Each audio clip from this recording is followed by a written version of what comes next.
গেড়ে ফেলল।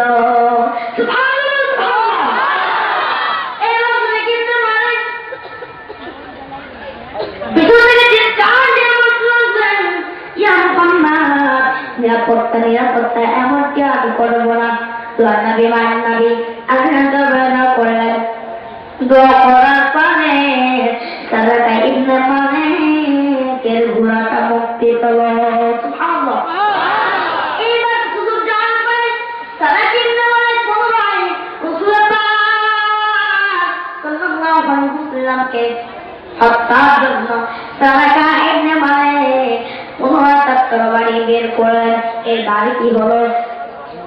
যখন তরবারি বের করলেন তখন সারাটা ইবনে মালিকের ঘোড়া জমিনের মধ্যে নাভি পর্যন্ত গেড়ে গেল।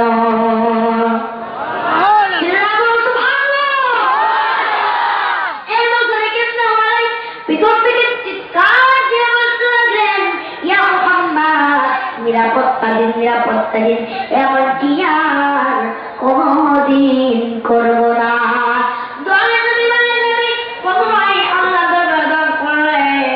দোয়া করার ফলে সারাটা ইবনে মালিকের ঘোড়া পুনরায় মুক্তি পেল। এক লাইনের কথা হচ্ছে তার কি বিষয় আছে? যাদের যার দরকার 5 মিনিট সময়, এর মধ্যে যাও। যদি এখন বলছেন আমি কিন্তু ধরে কিন্তু 50,000 টাকা দেবো, 50,000 কোটি টাকা দেবো। যদি আপনি যান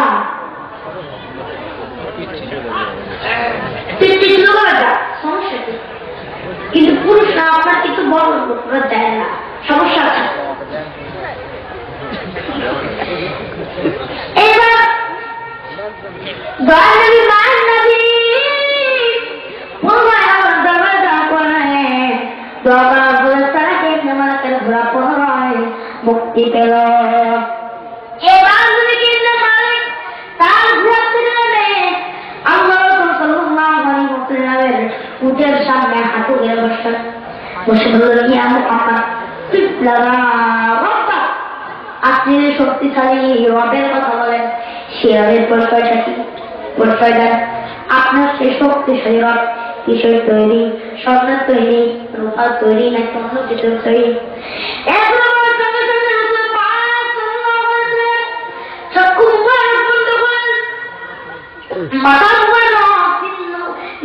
করলেন, কিছুক্ষণ চুপ থাকলেন। কি করলেন?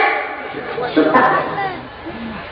চুপ থাকার পরে আল্লাহ রাসূল সাল্লাল্লাহু আলাইহি ওয়াসাল্লাম সারাটা ইবনে মালিকের প্রশ্নের জবাব দিলেন। জিবরাইল আলাইহিস সালাম মাথার প্রশ্নের জবাব দিলেন। তিনি বললেন, কুল হুয়াল্লাহু আহাদ, তিনি আল্লাহ এক, লা শারীকা লাহু, তার কোনো শরীক নেই। আল্লাহুস সামাদ, তিনি হচ্ছেন অমুখাপেক্ষী, তিনি কারোর মুখাপেক্ষী নন। আর এই পৃথিবীর মধ্যে যা আছে সবকিছুই আমার আল্লাহ রাব্বুল আলামিনের মুখাপেক্ষী। তিনি কাউকে জন্ম দেন নাই, আল্লাহ কি কাউকে জন্ম দিয়েছেন? এবং আপন যার থেকে জন্মগ্রহণ করেন নাই। ওয়ালাম ইয়াকুল লাহু কুফুয়ান আহাদ, আসমান এবং জমিনের মধ্যে আল্লাহ সমকক্ষ কেউ নাই। আমার সঙ্গে সবাই কুল হুয়াল্লাহু আহাদ, আল্লাহুস সামাদ, লাম ইয়ালিদ ওয়া লাম ইউলাদ ওয়া লাম ইয়াকুল লাহু কুফুয়ান আহাদ।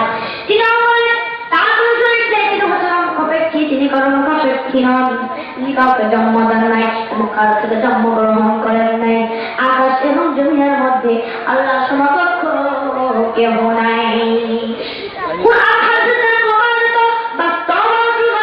সুন্দর অন্তর থাকা সত্য হলা বুঝলো না, দেখো যারা দেখলো না, সুন্দর শুনলো না, আর যারা সব লেখা আছে আমার অন্তর থেকে ঠিক মতো আদায় করতে পারলো না, তারা হলো তাই পাওয়া না যেমন একটাই তো নিকৃষ্ট। কথা ঠিক কিনা?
বলছি শুনুন, রক্ত যেরকম জাহান্নাম হবে আপনারা কি শুনবেন?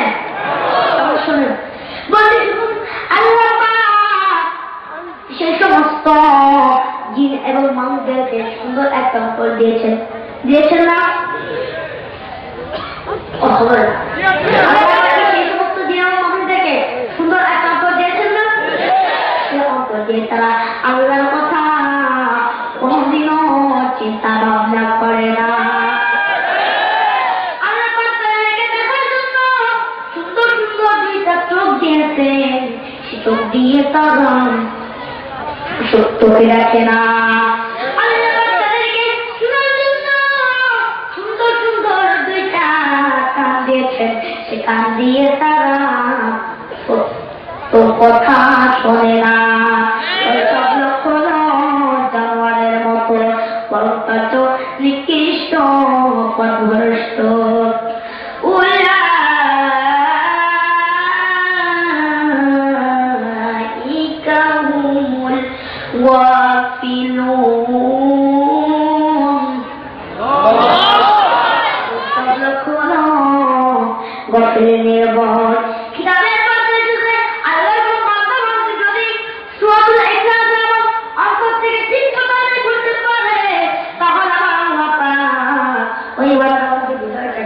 খাটি মুখ বানিয়ে দেবে।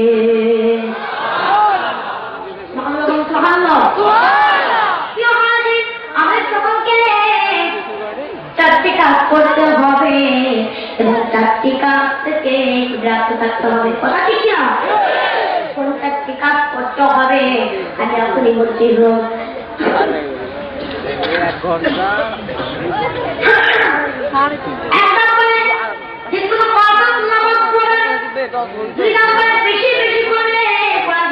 করতে হবে, 3 নম্বরে বেশি বেশি করে দান করতে হবে, আর 4 নম্বরে অধিক পরিমাণে তাহানির কাজ করতে হবে। এই 4টি নেক আমলের জন্য কবরকে এই যে ইষ্টের যেরকম আলো তার চেয়েও আলোকিত করা হবে।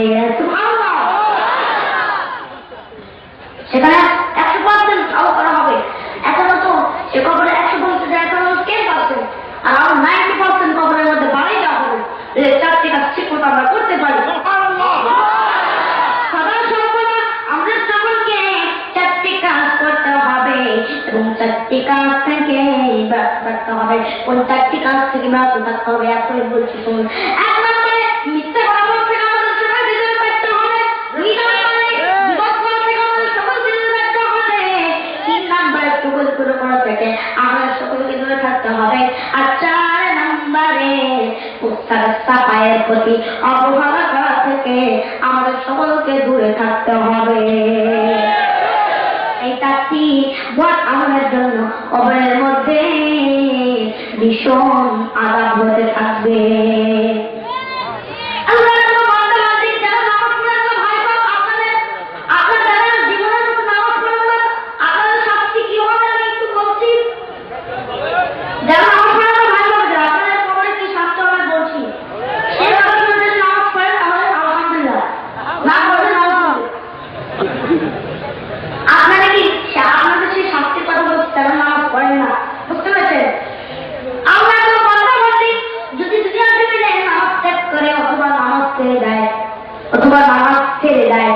তাহলে হায়াতে মরণে কবরে হাসরে নিরামে পুরুষরাতে সে শান্তি পাবে।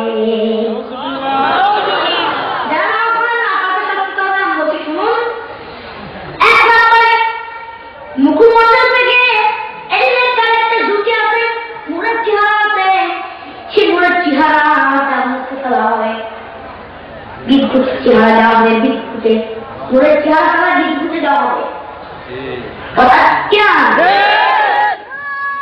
2 নম্বরে 1 নম্বরে মুখমণ্ডল নেতারে জুতি মুখে ফেলা হবে। 2 নম্বরে সেটা আনন্দ রাখতে পারবে না, নেককার যদি তার জন্য করে সেগুলো কবুল হবে না। সে বেদুতি শরীর মৃত্যুবরণ করবে, সে পিপাসা অবস্থায় মৃত্যুবরণ করবে, সে ক্ষুধার্ত অবস্থায় মৃত্যুবরণ করবে। তারা যদি এই 8 থেকে সমস্ত পানি যদি খাওয়া হয় তা পিপাসা মিটবে না। আর যদি এই পৃথিবীর মধ্যে যে কোনো খাবার আছে, যত খাবার আছে, সমস্ত খাবার যদি খাওয়া দেওয়া হয় তাহলে তার ক্ষুধা মিটবে না। সে পিপাসা অবস্থায় মৃত্যুবরণ করবে, সে ক্ষুধার্ত অবস্থায় মৃত্যুবরণ করবে। আমার আল্লাহ পাক তার প্রতি অসন্তুষ্ট হবেন। বেনামাজি ভাইরা খুব খেয়াল করে শোনেন, আমার আল্লাহ পাক তার প্রতি অসন্তুষ্ট হবে, সে জাহান্নামে হবে। আসবে আমাদের গোড়ার মধ্যে একটা সাপ হবে, সেই সাপের গায়ে লোহার কাছে থাকবে, বড় বড় কাছে থাকবে। আর সেই সাপটা বলবে, আমার পথ থেকে আমার তো হুকুম দিয়েছেন যে তুমি ফজরের নামাজ ত্যাগ করার দরুন সূর্যোদয় পর্যন্ত, আবার জোহরের নামাজ ত্যাগ করার দরুন আসর পর্যন্ত, আসরের নামাজ ত্যাগ করার দরুন মাগরিব পর্যন্ত, মাগরিবের নামাজ ত্যাগ করার দরুন ঈশা পর্যন্ত, ঈশার নামাজ ত্যাগ করার দরুন ভোর পর্যন্ত তোমাকে দর্শন করতে থাকবো। না তাদের মধ্যে এসেছে এক আত্মনামাজ খাতা করার দরুন ৮০ হুকবা অর্থাৎ ২,৮৮,০০০ বছর জাহান্নামের আগুনে জ্বলতে হবে। কথা ঠিক কিনা? ৮৮,০০০ বছর জাহান্নামের আগুনে জ্বলতে হবে। আর এর কঠিন হবে, আপনাকে গ্রেফতার থাকতে হবে। এখন বেনামাজি ভাই কি করবেন? আপনাদের তো কোনো পরকালের চিন্তা নাই, দুনিয়ার চিন্তা নেই, ব্যস্ত। কথা ঠিক কিনা? আরে গাড়ি গাড়ি ছেলে মেয়ে সুন্দর নারী করে কি হবে? একদিন তো সবাইকে যেতে হবে, সব কিছু ফেলিয়ে। কথা ঠিক কিনা? বেনামাজি একটা কুকুর বিড়াল চাইতেও নিকৃষ্ট। নাউজুবিল্লাহ। বেনামাজি ভাই কোথায় যাবে? নামাজ পড়বেন নাকি নামাজ ছেড়ে দিবেন? নামাজ ছেড়ে দিলে তো ভাগ্যটা খাও নাকি নাকি নামাজ ছেড়ে তো ভাগ্যটা খাবে, আর নামাজ পড়লে ভাগ্যটা খারাপ নাকি? বেনামাজি ভাই কাছে তাই যে নামাজ পড়লে ভাগ্যটা খারাপ, নামাজ ছেড়ে দিলে ভাগ্যটা ভালো। যাক, মন মতো মজা তো করতে পারলাম, তাই দুনিয়ার চিন্তা করে কোনো লাভ নেই। বুঝতে পেরেছেন? লাভ নেই। আখিরাতের চিন্তা করে আসছে, বুঝতে পেরেছেন?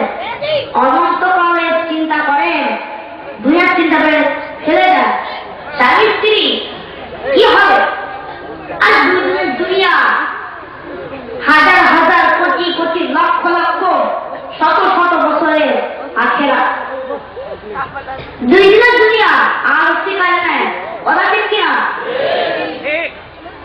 এক জিনিসে নেই ভরসা, একটা হবে রং তামাশা। কথা ঠিক কিনা? যদি 5 ওয়াক্ত নামাজ তারাতে সকালে করে তাহলে আমার লোকা আজকে পুরস্কার দান করবেন। ও আমার বেনামাজি ভাই, আপনি যদি 5 ওয়াক্ত নামাজ রেগুলার 5 ওয়াক্ত নামাজি জামাতের সাথে আদায় করেন তাহলে আমার আল্লাহ পাক আপনাকে 5টি পুরস্কার দান করবে। একটা দুনিয়ার 4টি পরকালে আখিরাতে। ও বেনামাজি ভাই না, জন্ম নামাজি বেনামাজি ভাই, আপনার কি শুনতেন? যে নামাজ পড়বে বেনামাজি ভাই, আপনার কি শুনবেন নাকি? এবং নামাজি ভাই বেনামাজি ভাই সব দুই কারা বেনামাজি হাসতে পারেন তো? 1 জন, 2 জন, 3 জন, 4 জন, 5 জন, 100 জন। আরে যারা নামাজ পড়ে না এখন কি করবে? বক্তার সামনে বলছে, এখন তো লজ্জায় করে আর হাসতে করতে পারছে না নাকি? মনের মধ্যে ভাব করছে, মন হাসতে করছে, কিন্তু কি বলবো এমনি হাসতে করছে না। বুঝতে পারছেন? পুরস্কার শোনেন বেনামাজি ভাই, নামাজ পড়লে কি পুরস্কার দেওয়া হবে?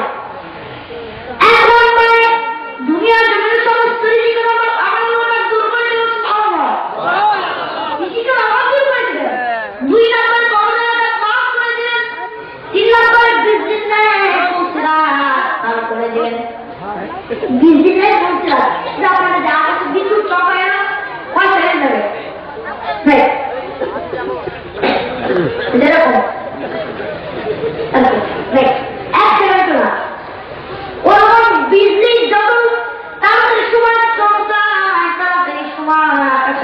চমকায় ওই ওর কোন সময় আমার আবার 30,000 বছরের রাস্তা পার করে দিবে।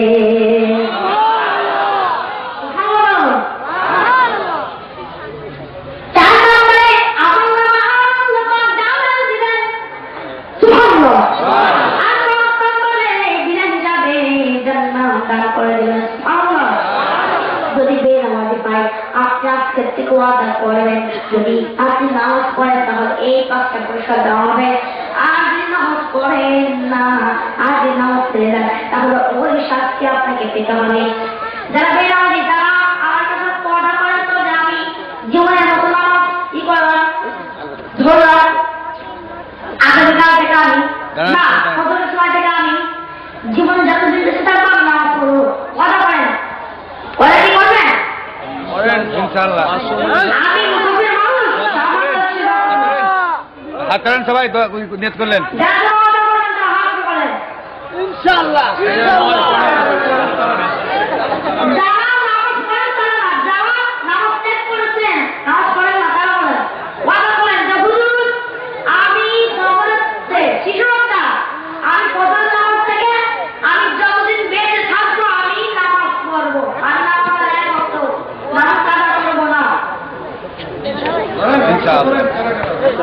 বেনামাজি ভাইরা একটু হাত তোলেন।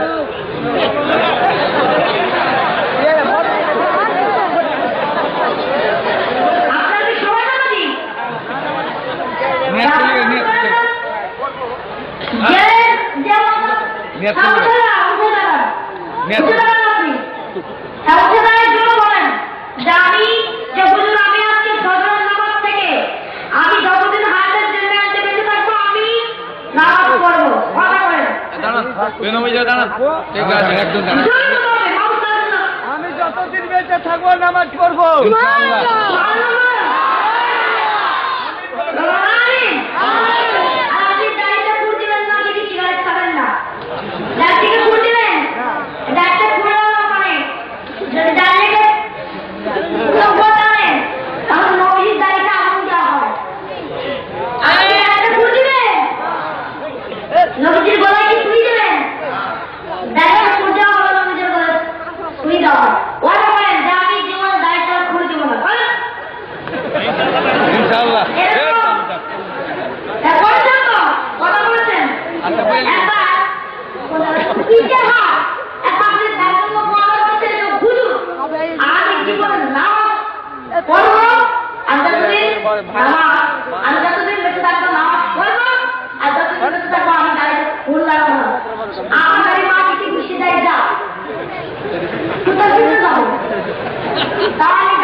কথা শুনছি যে একটা লোক গাড়ি সাদা মাথার চুল সাদা লাইটের মধ্যে যেতে থাকতেছে সেটাও সাদা নিজে আগে নাও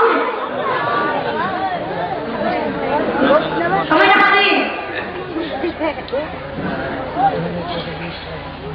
হ্যাঁ বুঝতে পারছেন যে আসছে নাও ছাড়বে না গাড়িতে ঘুর লাগাবে। বুঝতে পারছেন সময়টা হাজি